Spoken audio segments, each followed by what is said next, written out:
பேசாமல் ரெண்டு நெஞ்சும் பேசுதே, கண் பார்வை மெல்ல தூண்டில் வீசுதே. பேசுதே பேசுதே நெஞ்சுமே பேசுதே.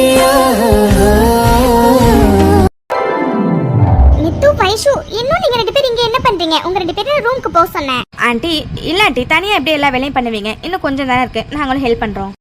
ஆமாமா, எவ்வளவு நேரத்துக்கு தான் நீங்க தனியாவே பாப்பீங்க? இன்னும் கொஞ்சம் தானே இருக்கு, நானும் வைஷும் பாத்துக்கிறோம், நீங்க போங்க. மித்துமா, என்னடா இது? உனக்கு பீரியட்ஸ் தானே, நீ ரெஸ்ட் எடுக்க வேண்டியதானே, இப்ப எதுக்கு நீங்க வந்த? இங்க பாருடா மித்து, நான் எல்லா வேலையும் பாத்துக்கிறேன் சரியா? நீ ஃபர்ஸ்ட் போய் ரெஸ்ட் எடுப்போம். ஆதி காலையிலே சொல்லிட்டு தான் போனா, மித்துவை எந்த வேலையும் செய்ய விடாதீங்கன்னு சரியா? அதனால இப்ப ரெஸ்ட் எடுறா போ. வைஷுமா, உனக்கும் அதே தான் ஆண்டி சொல்றேன், ஃபர்ஸ்ட் போய் ரெண்டு பேர் ரெஸ்ட் எடுங்க போங்க. இல்லம்மா, அது ரூம்ல இருக்க போர் அடிக்குது, அதான் ப்ளீஸ் நான் ஏதாச்சும் ஹெல்ப் பண்றேனே. மித்துமா, என்னடா இது போர் அடிக்குதுன்னு வேலை செய்ய வருவியா நீ? இங்க பாருடா மித்து, இந்த மாதிரி டைம்ல நல்லா ரெஸ்ட் எடுக்கணும் சரியா? ஃபர்ஸ்ட் நீ போய் ரெஸ்ட் எடுப்போம். ரொம்ப போர் அடிச்சதுன்னா ஏதாச்சும் படம் பாரு, ஓகேவா? ஆண்டி, எனக்கு ஒரே ஒரு ஆசை, ப்ளீஸ் அதை மட்டும் நிறைவேற்றுறீங்களா? என்னடா வைஷு, என்ன ஆசை? இல்ல ஆண்டி, இந்த டிவில எல்லாம் கொடுமைப்படுத்துற மாதிரி மாமியார்லாம் வருவாங்கல்ல, அதே மாதிரி ஒரே ஒரு நாள் எனக்கும் மித்துக்கும் கொடுமைக்கார மாமியாரா இருங்களா ஆண்டி ப்ளீஸ். அது சரி. வீட்டுக்கு வந்த மருமகளா பார்க்காம தன்னோட மக மாதிரி பார்த்தாவே போதும், எந்த வீட்லயுமே பிரச்சனை வராது. எனக்கு தன்யா எப்படியோ அதே மாதிரி தான் நீங்க ரெண்டு பேரும். தன்யா மேல நான் எந்த அளவுக்கு அன்பு, பாசம், அக்கறை எல்லாம் வச்சிருக்கணும், அதே மாதிரி தான் உங்க ரெண்டு பேர் மேலேயும் நான் வச்சிருக்கேன். அதனால உங்க ரெண்டு பேர் மேலேயும் கோவப்படுறது எனக்கு ரொம்ப கஷ்டமான விஷயம் தான். இதுல எங்கேருந்து நான் கொடுமைக்காரியா நடந்துக்கிறது? அதோட ஏன் மாமியார் என்ன ரொம்ப நல்லா பாத்துக்கிட்டாங்க.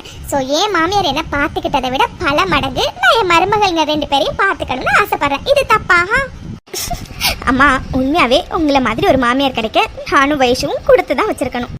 ஆமா ஆண்டி, உண்மையாவே உங்களை மாதிரி ஒரு ஸ்வீட் மாமியார் கிடைக்க நானும் மித்ராலிங்கும் கொடுத்து வச்சிருக்கணும். Love you aunty. சரி, போதும் போதும் கதை பேசுனதுலாம். ஃபர்ஸ்ட் பேர் ரெண்டு பேர் ரெஸ்ட் எடுங்க போங்க. ஜூஸ் ஏதாச்சும் குடிக்கிறீங்களா? ஜூஸ் போட்டு தரட்டுமா?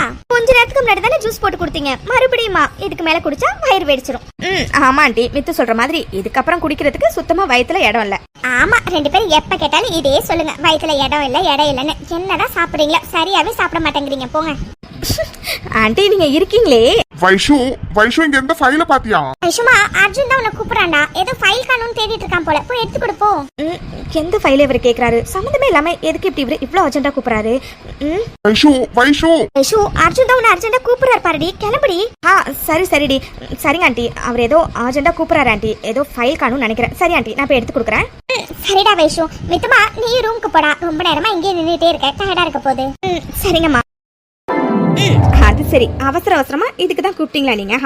நான் கூட இவ்வளவு அவசரமா கூப்பிட்டோன்னு என்னாச்சோ ஏதாச்சும் எப்படி பதறி அடிச்சுட்டு ஓடி வந்தேன்னு தெரியுமா? வேற எனக்கு என்னடி பண்ண சொல்ற? கூப்பிட்டோன்னே நீ தான் வரமாட்டேங்கிறியே. அதான் எப்படி கூப்பிட்டா வருவேன்னு எனக்கு நல்லாவே தெரியும், அதனால அப்படி கூப்பிட்டேன். சரி, ஓகே. இப்ப எதுக்கு என்ன இப்படி புடிச்சிட்டு இருக்கீங்க? விடுங்க அர்ஜுன். என்ன விடணுமா? உன்னை விடுறதுக்கா பாடி நான் அப்படி புடிச்சு வச்சிருக்கா? அர்ஜுன், என்ன பேசுறீங்க அர்ஜுன்? கிச்சன்ல எனக்கு அவ்வளவு வேலை இருக்கு அர்ஜுன், விடுங்க. என்ன என்னடி இது? ஏண்டி இந்த நேரத்துல கிச்சன்ல போய் யாராச்சும் வேலை பார்ப்பாங்களாடி? அர்ஜுன், என்ன பேசுறீங்க நீங்க? கிச்சன்ல வேலை பார்க்காம அப்புறம் என்ன இங்க வா பார்க்க முடியும்? ஆமாண்டி, என் பொண்டாட்டி. இந்த நேரத்துக்கு கிச்சன்ல வேலை இல்ல, இங்கதான் வேலை. என்ன இங்க வேலையா? இங்க என்ன வேலை? ஓ, ரூம் கூட்டுறது சொல்றீங்களா? அர்ஜுன், நான் ஈவினிங்கே க்ளீன் பண்ணி வச்சுட்டு அர்ஜுன், பாருங்க எவ்வளவு க்ளீனா இருக்குன்னு. வேணாண்டி, என்னால முடியல. உண்மையிலே உனக்கு புரியலையா இல்ல புரியாத மாதிரி நடிக்கிறியா? என்ன புரியாத மாதிரி நடிக்கிறேனா? ஐயோ அர்ஜுன், நீங்க புரியாத மாதிரி தான் பேசுறீங்க. எனக்கு என்ன புரிஞ்சதோ அதுக்கு தான் ஆன்சர் பண்ணிட்டு இருக்கேன். புரியலையா? கடவுளே, மொபைலே சிறுடி புரிய வைக்கிறேன். இது அர்ஜுன், என்ன அர்ஜுன் பண்றீங்க? நீ தானே புரியலன்னு சொன்ன, அதான் நான் உன்னை எதுக்கு கூப்பிட்டேன்னு புரிய வைக்க போறேன். என்ன அர்ஜுன்?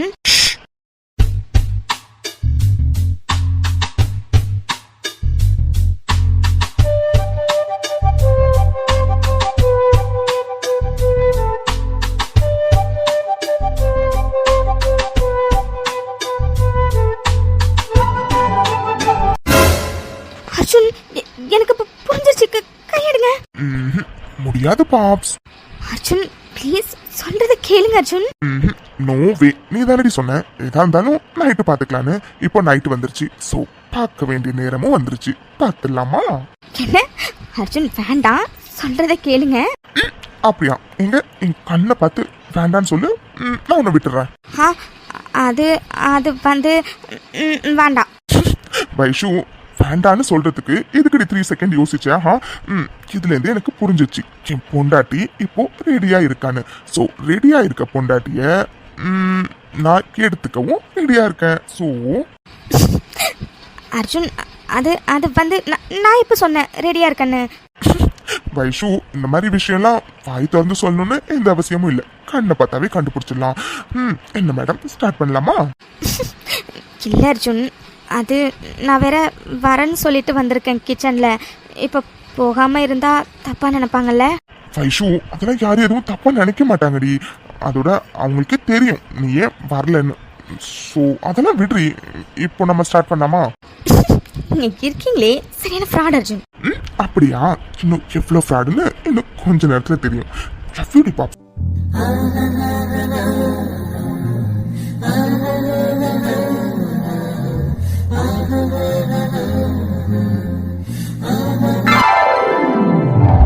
என்ன விக்ரம் ஒரே யோசனையில இருக்கீங்க? என்ன மறுபடியும் உங்க தங்கச்சிக்கு மாப்பிள்ளை பாக்குற திட்டமா? ரேணு என்னடி கலாய்க்கிறியா நீ? ஹே அது ஏதோ அது ரொம்ப நல்லவரா இருக்காரு. அவர் நம்ம வீட்டுக்கு மாப்பிள்ளையா வந்தா நல்லா இருக்குமேங்கிற எண்ணத்துல தாண்டி அப்படி விசாரிக்காம அப்படி பண்ணிட்டேன். அதுக்காக ரொம்ப கலாய்க்கிறடி நீ என்ன? விக்ரம் அது மாதிரி ஒரு பையன் நம்ம வீட்டுக்கு மாப்பிள்ளையா வரணும்னு நீங்க நினைச்சதுல எந்த தப்புமே இல்ல விக்ரம். ஆனா அவருக்கு கல்யாணம் ஆகியிருக்கா இல்லையான்னு நம்ம விசாரிச்சிருந்துருக்கணும்ல. இன்னைக்கு பாருங்க அவரை வீட்டுக்கு கூப்பிட்டு அப்பா ஏதோ அவரா இருந்த வாசி இதை பெருசு பண்ணாம போயிட்டாரு. இதே வேற யாராச்சும் இருந்திருந்தாங்கன்னா என்ன நடந்திருக்குமோ கொஞ்சம் கூட நினைச்சே பார்க்க முடியல விக்ரம். ஆமா ரேணு, ஆக்சுவலா ஆதி இடத்துல வேற யாரு இருந்திருந்தாலும் வேற மாதிரி நடந்திருக்கவும் வாய்ப்பு இருக்கு. பிகாஸ் நம்ம எவ்வளோ பெரிய ஃபேமிலின்னு எல்லாருக்குமே தெரியும். எல்லாருமே இந்த ஆப்பர்ச்சுனிட்டியை யூஸ் பண்ணிக்கணும்னு தான் நினைப்பாங்க. இன்ஃபேக்ட் அவங்களுக்கு கல்யாணம் ஆகியிருந்தா கூட அதை மறைச்சி நம்ம மீராவை கல்யாணம் பண்ணிக்கிட்டு இருந்திருக்கவும் நிறைய சான்ஸ் இருந்திருக்கும்ல. பட் ஆதி எதையுமே செய்யலை பாரு. அவர் எனக்கு கல்யாணம் ஆகிட்டுன்னு நம்ம கிட்ட சொல்லிட்டாரு பாரு. உண்மையாவே எனக்கு ரொம்ப ஷாக்கிங்கா இருக்குடி இப்ப நினைச்சா கூட. ஆமா விக்ரம், நான் கூட இப்படி யோசிச்சேன். ஒருவேளை ஆதி நினைச்சிருந்தாருன்னா நம்ம கிட்ட சொல்லாமே இருந்திருக்கலாம்லன்னு. ஆனா அவரு எவ்வளவு ஜென்யூனா நம்ம கிட்ட அவருக்கு கல்யாணம் ஆகிட்டுங்கிற உண்மையை சொல்லியிருக்காரு பாருங்களேன். உண்மையாவே நீங்க சொன்னப்ப கூட ஆதி மேல எனக்கு இவ்வளவு மதிப்பு மரியாதையும் வரல விக்ரம். ஆனா அவளை நேர்ல பார்த்து பழகினதுக்கு அப்புறம், முக்கியமா அவரை ஒய்ஃபை எந்த அளவுக்கு விரும்புறாருன்னு தெரிஞ்சதுக்கு அப்புறம் அவர் மேல உள்ள மரியாதையும் மதிப்பும் அதிகமாகிட்டு விக்ரம். யாரேனோ யூ ஆர் ரைட். உண்மையாவே அது சச் அ கிரேட் மேன். எந்த பையனுமே இந்த காலத்துல இப்படி இருப்பாங்களான்னு கேட்டா சத்தியமா எனக்கு தெரியாது ரேணு.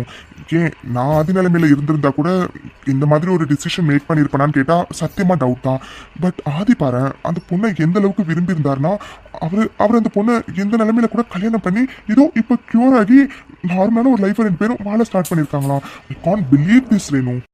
ஆமா விக்ரம், ஆனா உண்மையாவே ஆதி மாதிரி ஒரு பையன் கிடைக்க அந்த பொண்ணு கொடுத்து வச்சிருந்திருக்கணும். எனக்கு உண்மையாவே அந்த பொண்ணை பார்க்கணும்னு ரொம்ப ஆசையா இருக்கு Vikram.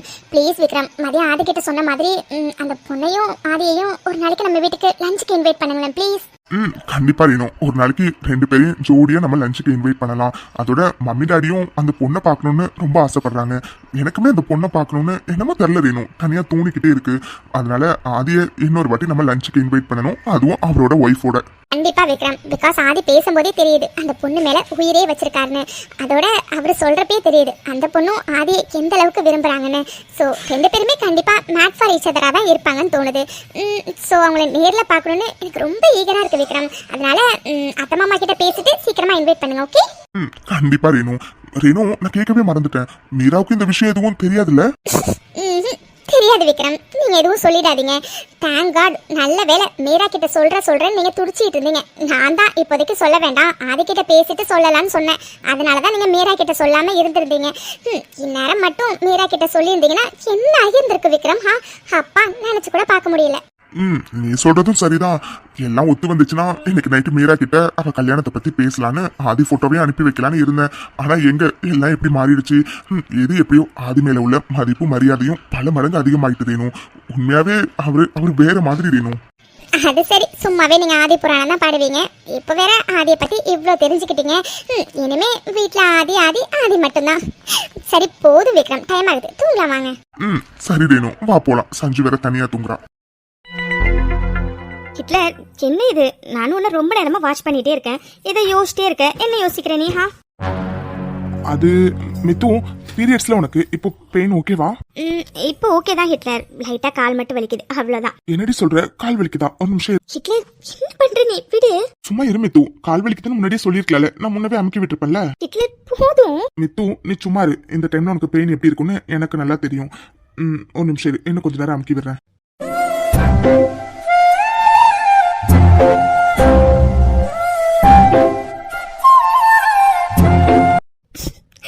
Love you Hitler. Love you டுடி மித்து குட்டி. இப்போ ஓகேவா? இப்போ ஓகே. ஐயோ ஹிட்லர், நான் கேட்கவே மறந்துட்டேன் பாரு. ஆமா, எனக்கு விக்ரம் வீட்டுக்கு போனல, அதை பத்தி எதுவுமே நீ சொல்லவே இல்லை, நானும் கேட்க மறந்துட்டேன். ஐயோ மித்துக்கிட்டே இது எப்படி சொல்றதுன்னு தெரியல. அதுக்காக சொல்லாம இருக்கவும் முடியாது. ஆனா மித்துக்கிட்டே இதை சொன்னா எப்படி ரியாக்ட் பண்ணுவா என்னன்னு ஒண்ணுமே புரியல. Hitler Hitler. சொல்லுடி, என்ன கேட்ட? என்ன ஹிட்லர், நீ இந்த உலகத்துல தான் இருக்கியா இல்ல வேற எங்கேயாச்சும் இருக்கியா? விக்ரம் வீட்டுக்கு போனியே, எப்படி இருந்துச்சு? லஞ்ச்லாம் நல்லா இருந்துச்சா? அதெல்லாம் நல்லா இருந்துச்சுடி. அப்படியா? சரி ஓகே, அதை விடு. ஆமா, ஏதோ முக்கியமான விஷயம் பேசணும் தானே உன்னை லஞ்சுக்கு இன்வைட் பண்ணியிருந்தாங்க. அது அது என்ன விஷயம்? மித்து, அது அது வந்து ஹிட்லர், என்ன இது? நான் எவ்வளவு எக்ஸைட்டடா இருக்கேன்னு தெரியுமா அங்க நடந்தது என்னன்னு தெரிஞ்சுக்க. நீ என்னடானா இப்படி பொறுமையா சொல்ற? ஃபாஸ்டா சொல்லு ஹிட்லர், எனக்கு கேட்கணும்னு ஆசையா இருக்கு. சொல்றேன்டி. ஒரு நிமிஷம் இரு. ஹிட்லர், இப்ப எதுக்கு நீ அங்க இருந்து இங்க வந்த? ஏண்டி வரக்கூடாதா? நான் எப்ப அப்படி சொன்னா? சரி அதை விட, கேட்டதுக்கு முதல் பதில் சொல்லு. விக்ரம் வீட்ல என்ன நடந்துச்சு? மித்து, அது அது வந்து எப்படி சொல்றதுன்னு தெரியாம தாண்டி யோசிச்சுட்டு இருக்கேன். என்ன ஹிட்லர், என்ன சொல்ற நீ? எனக்கு எதுவுமே புரியல. நானும் உன்னை வந்ததுலேருந்து வாட்ச் பண்ணிட்டே இருக்கேன். நீ சுத்தமா ஆள் சரியே இல்லை, ஏன் சரியா சாப்பிட கூட இல்லை. என்னாச்சு ஹிட்லர்? ஏதாச்சும் ஹர்ட் பண்ற மாதிரி அங்க பேசிட்டாங்களா? என்ன சாச்சா, அப்படிலாம் இல்லடி. அதெல்லாம் நல்லா தான் எல்லாரும் பேசினாங்க. அப்புறம் என்ன ஹிட்லர், வேற என்ன நடந்துச்சு? என்கிட்ட எப்படி நீ சொல்ல தயங்குற அளவுக்கு? இல்லடி, அது வந்து ஹிட்லர், இப்போ எதுக்கு நீ வந்து போய் இழுத்துட்டு இருக்க? உனக்கு அங்கே என்ன நடந்துச்சுன்னு என்கிட்ட சொல்ல விருப்பம் இல்லையா? சரி ஓகே, விருப்பம் இல்லைன்னா நீ சொல்ல வேண்டாம். சரி வா, தூங்கலாம், டைம் ஆகுது. மித்துக்குட்டி, ஏண்டி இப்படிலாம் பேசுற? அப்படிலாம் இல்லடி. பின்ன என்ன, எவ்வளோ நேரமா உங்ககிட்ட கேட்குறேன், நீ என்னடானா சொல்லவே மாட்டேங்கிற. அதான் உனக்கு என்கிட்ட சொல்ல விருப்பம் இல்லையோன்னு எனக்கு தோணுச்சு, அதான் சொன்னேன். சாச்சா, அப்படிலாம் இல்லை மித்து. அது அது உங்ககிட்ட எப்படி சொல்றதுன்னு தெரியாம தாண்டி யோசிச்சுட்டு இருக்கேன். ஹிட்லர், என்னாச்சு இப்போ? எதுக்கு நீ இவ்வளோ படப்படப்பா டென்ஷனாக இருக்க? சரி ஓகே விடு, இப்போதைக்கு நீ எதுவும் சொல்ல வேண்டாம். இப்போ நம்ம தூங்கலாம், எதா இருந்தாலும் விடிஞ்சோன்னு பார்த்துக்கலாம், ஓகேவா? இல்ல நான் இப்போவே உங்ககிட்ட எல்லாத்தையும் சொல்லணும். அப்போ சொல்லு. மித்து, நான் சொல்லுவேன். ஆனா அதை நீ எப்படி எடுத்துப்பேன்னு தான் எனக்கு தெரியலடி. என்ன ஹிட்லர், என்ன நீ எப்படிலாம் பேசி பேசி என்ன பயமுறுத்திட்டு இருக்கா? யோ, அப்படி என்னதான் நடந்துச்சாங்க? மித்து, விக்ரம் வீட்டில் விக்ரம் அம்மா அப்பா, விக்ரமோட ஒய்ஃப், அப்புறம் அவருக்கு ஒரு பொண்ணு, அப்புறம் ஒரு தங்கச்சி இருக்காங்கடி. ஓ சரி சரி. அப்புறம் அது ஆக்சுவலாக மித்து, அவங்க என்ன லஞ்சுக்கு இன்வைட் பண்ணது, அப்புறம் முக்கியமான விஷயம் பேசணும்னு சொன்னதெல்லாம் எதுனா, விக்ரமோட தங்கச்சி மீராவுக்கு என்ன மாப்பிள்ளை கேட்க தாண்டி.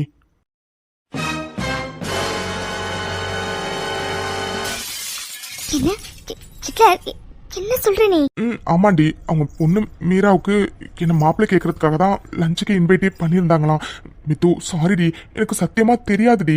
இதுக்காக தான் என்ன வர சொல்லியிருக்காங்கன்னு. முன்னவே தெரிஞ்சிருந்தா நான் கண்டிப்பா போகாம அவாய்ட் பண்ணியிருந்திருப்பேன்டி. சாரிடி, சாரி. மித்து பாப்பா ப்ளீஸ் டி, எனக்கு தெரியாதுடி சத்தியமா. அவங்க எதுக்கு தான் என்ன இன்வைட் பண்ணியிருக்காங்கன்னு முன்னவே தெரிஞ்சிருந்துச்சுன்னா நான் சத்தியமா போயிருக்க மாட்டேன்டி. அங்கே போனதுக்கு அப்புறம் தாண்டி என்கிட்ட விஷயத்த சொன்னாங்க. சாரி மித்து, சாரிடி, எனக்கு உண்மையாவே தெரியாதுடி. மித்து, ஏதாச்சும் பேசுடி, எனக்கு பயமா இருக்குடி. ப்ளீஸ் டி, ஏதாச்சும் பேசுடி, எனக்கு சத்தியமா தெரியாதுடி. நீ என்ன சொன்ன? இது என்னடி கேள்வி? நான் உங்ககிட்ட கிளியரா சொல்லிட்டேன்டி, எனக்கு ஏற்கனவே கல்யாணம் ஆகிட்டுன்னு. மித்து, இப்ப எதுக்குடி நீ இப்படி இப்படி பேசுற என்கிட்ட? எனக்கு சத்தியமா தெரியாதுடி. அவங்க இதுக்காக தான் என்ன லஞ்சுக்கு இன்வைட் பண்றாங்கன்னு அங்க போனதுக்கு அப்புறம் தான் மித்து எனக்கு தெரியும். ப்ளீஸ் டி, நம்படி. அது மட்டும் இல்லடி, அவங்க என்கிட்ட கல்யாணத்தை பத்தி பேசும்போது எனக்கு ஏற்கனவே கல்யாணம் ஆயிட்டுன்னு நான் சொல்லிட்டேன் மித்து. ப்ளீஸ் டி, இதுல என் தப்பு எதுவுமே இல்லடி. அதோட சாரிடி. நான் எனக்கு என்ன சொல்றதுனே தெரியல மித்து, சாரி. பொண்ணு எப்படி இருந்தாங்க? வாட் மித்து, என்ன கேக்குற நீ? பொண்ணு எப்படி இருந்தாங்கன்னு கேட்டேன். வாட் மித்து, இப்ப எதுக்கு நீ தேவையில்லாம இதை கேக்குற? எல்லாம் தேவையோட தான் கேட்குறேன். பொண்ணு எப்படி இருந்தாங்க? கருப்பா சிவப்பா ஹைட்டா குள்ளமா மாடர்னா ட்ரெடிஷ்னலா எப்படி இருந்தாங்க? வாட்? ஹே செடி பைத்தியம் மாதிரி கேட்டுக்கிட்டே இருக்கா? செடி அந்த பொண்ணு எப்படி இருந்தா எனக்கு ரெடி வந்திருக்கு. அதோட அந்த பொண்ணு போட்டோவை நான் பார்க்க கூட இல்லை. அதை பார்க்கணும்னு எனக்கு எந்த அவசியமும் கிடையாது. அவங்க போட்டோ காட்டுறதுக்கு முன்னாடியே அதுக்கு அவசியம் இல்லை. எனக்கு ஏற்கனவே கல்யாணம் ஆகிட்டுன்னு சொல்லிட்டேன். ஹே இப்போ எதுக்கு நீ சம்மந்தமே இல்லாம கேட்டுட்டு இருக்க? இது எனக்கு பயமா இருக்குடி நீ இப்படிலாம் பேசுறத பார்த்தா. ஹே நான் தான் சொல்றேன்லடி, எனக்கு சத்தியமா தெரியாது. எங்க போனதுக்கு அப்புறம் தாண்டி தெரியும். ஓ உண்மையாவே நீ ஃபோட்டோ பார்க்கலையா? வாட்? ஹே ஏன்டி இப்படிலாம் கேட்குறேன் என்கிட்ட? ஹே நான் போட்டோ பார்க்கலடி, சத்தியமா பார்க்கல. அதை பார்க்கணுங்கிற அவசியமும் எனக்கு இல்லடி. இது ப்ளீஸ் ஏதாச்சும் பேசுடி, எனக்கு பயமா இருக்குடி இப்படிலாம் நடந்துக்கிறத பார்த்தா. எனக்கு சத்தியமா தெரியாதுடி. அதோட சத்தியமா அந்த பொண்ணு எப்படி இருப்பான்னு கூட நான் பார்க்கலடி. அது பார்க்கணும்னு எனக்கு அவசியமும் இல்லடி.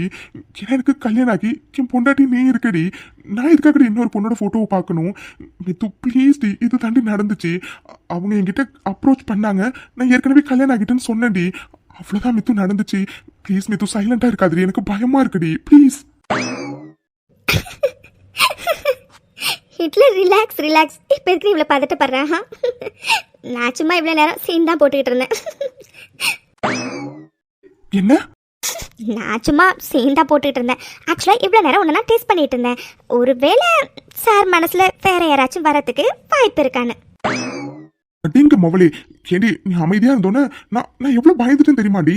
என் உயிரே என்கிட்ட இல்லடி. ஆனா நீ இவ்வளவு நேரம் மேடம் மேடம் சீன் போட்டுக்கிட்டு இருந்தீங்க. ஆமாம் சீன் தான் போட்டேன்.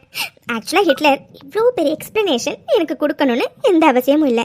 ஏன்னா எனக்கு உன்னை பற்றி நல்லாவே தெரியும் ஹிட்லர்.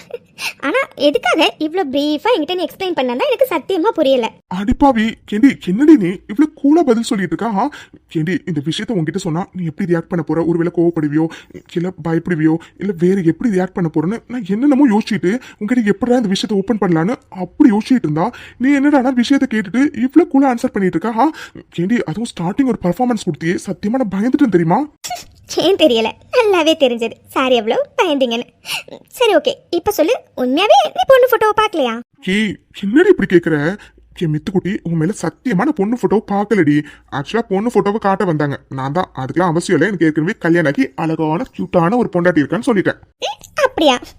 ஆனா அந்த பொண்ணு போட்டோவை ஒரு தடவையாச்சும் நீ பார்த்துருந்துருக்கலாம். என்ன நான் இதுக்கடி பார்க்கணும்? எனக்கு தான் கல்யாணம் ஆகி ஒரு பொண்டாட்டி இருக்காளே. ஓ அப்போ இந்நேரம் நமக்கு கல்யாணம் ஆகலைன்னா சார் அந்த பொண்ணு போட்டோவை பார்த்துருந்துருப்பீங்க, அப்படித்தானே? என்ன அப்படிலாம் இல்லடி. சாருடா இவ வேற. அடியே அப்படிலாம் இல்லடி, என்னமோ தெரியல, அந்த பொண்ணு போட்டோவை எனக்கு பார்க்கணும்னு தோணல, அதனால பார்க்கல. சரி ஓகே ஓகே, இது சொல்றதுக்காக எதுக்கு என்கிட்ட நீ இவ்வளோ யோசிச்சுக்கிட்டு இவ்வளோ பயந்துக்கிட்டு இவ்வளோ படப்படப்பா இருந்தனே? இல்லடி, ஒருவேளை நீ கோவப்படுவியோ அப்படின்னு தான். ஹிட்லர் ஃபர்ஸ்ட் ஆஃப் ஆல் நான் எதுக்கு கோவப்படணும்? உனக்கு எனக்கு கல்யாணம் ஆகிட்டு என் புருஷனை பற்றி எனக்கு நல்லாவே தெரியும். அதோட என் புருஷன் மனசில் என்னை தவிர வேறு எந்த பொண்ணுக்கும் இடம் கிடையாதுன்னு எனக்கு நல்லாவே தெரியும். அது மட்டும் இல்லை, என் புருஷன் எவ்வளோ நல்லவனாக இருந்திருந்தா ஃபோட்டோவை கூட பார்க்காம வந்திருந்திருப்பான். இருந்தாலும் அந்த பொண்ணு ஃபோட்டோவை நீ பார்த்துருந்துருக்கலான்னு எனக்கு இப்போ வரைக்கும் தோணுது. ஆமா மித்து, எனக்கு இப்போ தோணுதுடி, பேசாம அந்த பொண்ணு ஃபோட்டோவை பார்த்துருந்துருக்கலான்னு. ஏன்னா வசதிக்கு இல்லைனாலும் அசதிக்கு யூஸ் பண்ணியிருந்துருக்கலாம்ல. என்ன சார் இப்போ என்ன சொன்னீங்க? இப்போ எதுக்கு முறைக்கிறா? ஏண்டி நீ தானடி அந்த பொண்ணு போட்டோவை பார்த்துருக்கலாம்னு சொன்னேன், அதனால தான் நானும் பார்த்துருக்கலாம்னு சொன்னேன். ஏன் இப்போ அதில் என்ன தப்பு? நான் சொன்னா உடனே நீ சொல்லுவியா? இவ்வளோ நேரம் எனக்கு பார்க்கணும் தோணலன்னு தானே சொல்லிட்டு இருந்தேன், மறுபடியும் அதை தானே சொல்லியிருக்கணும். அதை விட்டு நான் பார்த்துருக்கலான்னு இப்போ ஃபீல் பண்ணுறா? அப்போ சாருக்கு பார்க்கலன்னு ரொம்ப ஃபீலிங்காக இருக்கும். ஆமாண்டி, லைட்டா ஃபீலிங்கா இருக்கு. என்ன பார்க்கலன்னு லைட்டா ஃபீலிங்கா இருக்கா? பொண்ணு போய் இவ்வளோ நேரம் நல்லவன் நினைச்ச பாரு, இல்லை ஏன் தப்பு? போய் விக்ரம்க்கு கால் பண்ணி, விக்ரம் உங்க தங்கச்சி நானே கல்யாணம் பண்ணிக்கிறேன், முதல்ல உன் தங்கச்சி போட்டோ எனக்கு அனுப்பி வைங்கன்னு சொல்லி பார்த்துலாம் ராசி முதல்ல விடு. ஹலோ மேடம், என்னஹா இவ்வளோ நேரம் நீ என்ன வச்சு செஞ்சாஹா? அப்பெல்லாம் மட்டும் மேடம்க்கு இனிச்சது, பதிலுக்கு நான் வச்சு செஞ்சா மட்டும் மேடம்க்கு கோவம் வருதோ? என்ன மேடம், உங்களுக்கு வந்தா ரத்தம், எனக்கு வந்தா தக்காளி சட்னியா? அதான சொன்னல, சும்மா ஃபன்னுக்கு தான் நான் சீன் போட்டேன்னு. ஐயோ எல்கேஜி பாப்பா, நானும் சும்மா உன்னை டீஸ் பண்றதுக்காக தாண்டி அப்படி சொன்னேன். அழகான பொண்டாட்டி நீ என் பக்கத்துல இருக்கும்போது நான் எதுக்குடி இன்னொரு பொண்ணு தேடி போனோம்? அதோட வேற எந்த உலக அழகே முன்னாடி வந்து நின்னாலும் மித்து பாப்பாவுக்கு என்னையா இருக்குமா? சொல்லு. Okay okay. என்னடி? ஓ மேடம் இன்னும் கோவமா இருக்கீங்க அப்படிதானே? சரி ஓகே விடுங்க, சமாதானப்படுத்திடலாம். என்ன ம்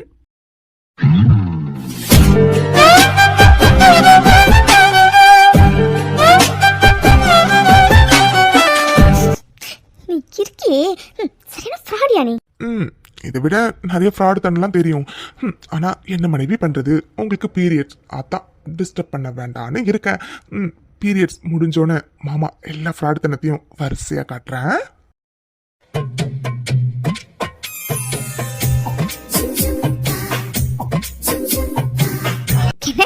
என்ன அட்டி வாங்க போறேனே பொறுமையா கூட நடிச்சுக்கோ ஒன்றும் பிரச்சனை இல்லை சரி ஓகே இப்போ நான் கேட்கறதுக்கு பதில் சொல்லு உண்மையாவே உனக்கு என் மேல கோவம் வருத்தம் எதுவுமே இல்லையாடி இதில் கோபுறதுக்கோ வருத்தப்படுறதுக்கோ என்ன இருக்குஹா ஒன்ன மாதிரி ஒரு பொறுப்பான அழகான ஒரு பையன் கிடைச்சா எல்லாரும் மாப்பிள்ளை கேட்க தானே செய்வாங்க இதில் அவங்க தப்பு என்ன இருக்கு அதோட உங்களுக்கு தெரியல உனக்கு ஏற்கனவே கல்யாணம் ஆயிட்டுன்னு அதனால தான் உன்னை மாப்பிள்ளை கேட்டாங்க அப்புறம் என் புருஷன் உனக்குமே எதுவும் தெரியாது தானே அங்கே போகிற வரைக்கும் தெரிஞ்சிருந்தா கண்டிப்பாக இந்த லஞ்சுக்கு நீ போயிருந்திருக்கவே மாட்டேன் ஆமாம் தானே இதனால கோபுறத்துக்கோ வருத்தப்படுறதுக்கோ எதுவும் இல்லை கிட்டல லவ் யூ மித்துக்குட்டி சரிங்க சார் மித்து என்ன இல்லடி அது நான் கண்ட்ரோலாக இருக்க தாண்டி நினைக்கிறேன் ஆனால் என்னால் கண்ட்ரோலாக இருக்க முடியல ஸோ மொத்தமாக இல்லைனாலும் அப்படியே லைட்டாக ஒரு ஹக்கு கிஸ்ஸு அப்படி ஏதாச்சும் பண்ணிக்கட்டுமா ஓ கொஞ்ச நேரத்துக்கு முன்னாடி தான் ஏதோ ஒரு வாய் உனக்கு பீரியட்ஸ் டே அப்படி இப்படின்னு சொன்னிச்சு ஆமாண்டி அதுவே எனக்கு தெரியுது தான் உனக்கு பீரியட்ஸ் உன்னை ரொம்ப ஹர்ட் பண்ணக்கூடாதுன்னு நான் தான் சொல்கிறேன்லடி மொத்தமாக வேண்டாம் கொஞ்சோண்டு போதும்னு ஒன்று பார்க்கவும் கொஞ்சம் பாவமாக தான் இருக்கு சரி போனா போட்டோம் பொழிச்சு போ சரிங்க மனைவி என் மேல கருணை காட்டினதுக்கு ரொம்ப நன்றி டைம் ரொம்ப ஆகிட்டு ஸ்டார்ட் பண்ணலாமா பீரியட்ஸ் மைண்டில் வச்சுக்கோ அதெல்லாம் நல்ல ஞாபகம் இருக்கு மேடம் ஒழுங்காம குழுங்காம என் பொண்டாட்டி எப்படி ஹேண்டில் பண்ணணும்னு எனக்கு தெரியும் நீங்க ஃபர்ஸ்ட் வாங்க நேற்று முன்னிரவில்